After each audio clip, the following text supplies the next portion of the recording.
धीरज साहू के ठिकानों से 300 करोड़ रुपए बरामद होने के बाद सियासी घमासान शुरू। धनबाद के भाजपा विधायक राज सिन्हा अपने आवासीय कार्यालय में प्रेस वार्ता कर मुख्यमंत्री और कांग्रेस पार्टी पर किया बड़ा हमला।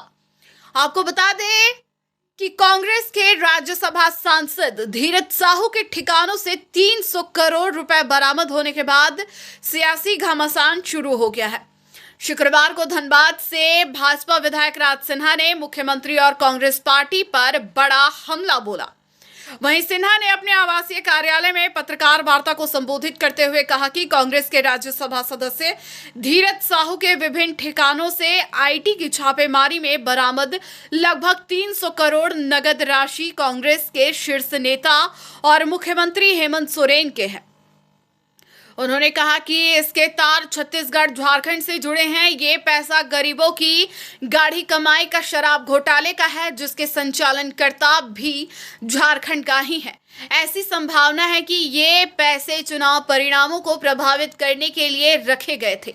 उन्होंने कहा कि मुझे आशंका है कि झारखंड में ईडी के छापे के बाद रातों रात झारखंड से गाड़ियों में ढो ढोकर उड़ीसा की तरफ पैसे ले जाए गए ताकि उनकी अवैध कमाई सुरक्षित रह सके। उन्होंने कहा कि इसके पूर्व भी झारखंड में हुई ईडी की कार्रवाई में करोड़ों रुपए बरामद हुए हैं। भ्रष्टाचार का आलम यह है कि लूट के पैसे से सोना खरीदकर जमीन में गाड़ दिया गया। जांच जैसे जैसे तेज होगी, ये सब धीरे धीरे सामने आएगा। उन्होंने कहा कि गरीबों को लूटकर पैसा जमा करने वालों से पाई पाई निकलवाने की मोदी की गारंटी है। झारखंड का लूटा हुआ पैसा जनता को लौटाना होगा। उन्होंने कहा कि सांसद धीरज साहू पर अविलंब एफआईआर दर्ज कर उन्हें गिरफ्तार किया जाए और उनसे कड़ाई से पूछताछ हो। साथ ही उन्होंने कहा कि भाजपा धीरज साहू की गिरफ्तारी की मांग समेत झारखंड में व्यापक भ्रष्टाचार के खिलाफ 11 दिसंबर जैसे मैं छत्तीसगढ़ गया तो वहां पर गोबर घोटाला सुनने में आया। यहाँ शराब घोटाला, छत्तीसगढ़ झारखंड तो आलू के जगह पर सोना बनाते बनाते अब ये गोबर, शराब, पत्थर, कोयला, बालू, जमीन, यह सबसे सोना बनाना कांग्रेस पार्टी और यह इंडी गठबंधन वाले लोग और यहाँ की जो सरकार है कांग्रेस जेएमएम की सरकार, यह इन विषयों से भी, इन वस्तुओं से भी सोना बनाने में लगी हुई है। आज आप भी जान रहे हैं किस प्रकार से पहाड़ के पहाड़ संथाल परगना के साफ हो गए। बालू, पूरा बालू का घोटाला, शराब घोटाला छत्तीसगढ़ से लेके झारखंड तक चल रहा है। छत्तीसगढ़ में गोबर घोटाला आया, जमीन तो लूटने के मामले अब तो देख ही रहे, कोर्ट ने भी उसमें संज्ञान लिया। अपराध चरम पर है और आपराधिक घटनाओं से भी पैसा इस सरकार को जा रही है।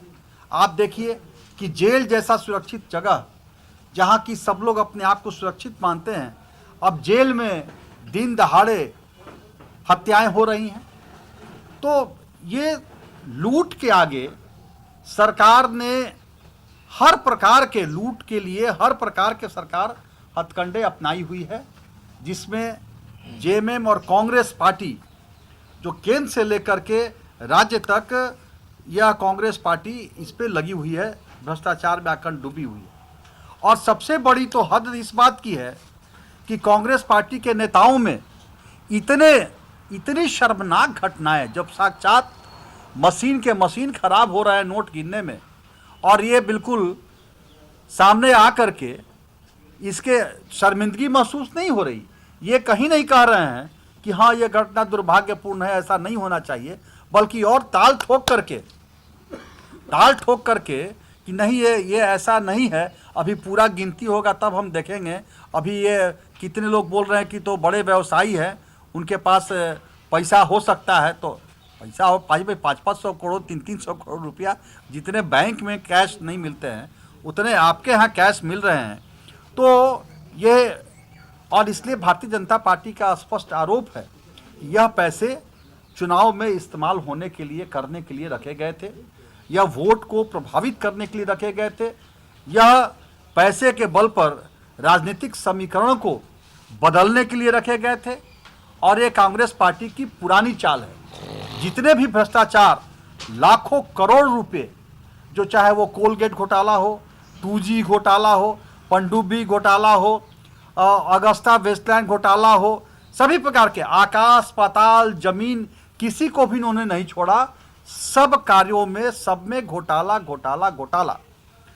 और ये किस प्रकार से आपने देखा कि ये कांग्रेस पार्टी देश के जो हमारे भविष्य हैं, एक तरफ तो मोदी सरकार वादा कर रही है कि हम युवाओं के भविष्य को संवारेंगे, हम आत्मनिर्भर भारत बनाएंगे, हम युवाओं के रोजगार की, हर बार रोजगार मेला लग रहा है। अभी पिछले महीने लगा, 50,000 लोगों को, युवाओं को रोजगार मिला, यहाँ भी बटा था। 10 लाख युवाओं को रोजगार देने का मोदी सरकार ने अभी संकल्प लिया है। दूसरी तरफ युवाओं को बर्बाद करने का ठेका यह कांग्रेस ने लिया है। आपने देखा कैसे अभी महादेव ऐप घोटाला जो हुआ, जिसमें सट्टा खिला करके और 560 करोड़ रुपए भूपेश बघेल जो कांग्रेस के मुख्यमंत्री थे उनको मिला। यह कांग्रेस पार्टी का ये युवाओं के जीवन को सोचिए, गरीब आदमी, माँ बाप पैसा जमा किया अपने युवाओं के भविष्य के लिए, और उस पैसे को सट्टा खेला करके वो अपने पास खींच लिया कांग्रेस पार्टी के मुख्यमंत्री ने, भूपेश बघेल ने। तो ये किसी को भी, ये कांग्रेस पार्टी किसी को भी नहीं छोड़ते हैं, और उल्टा चोर मचाए शोर वाली कहावत को भी चरितार्थ करते हैं। उल्टा ये उसका क्या बोले उसको, इनको जरा भी शर्मिंदगी महसूस नहीं होती, बल्कि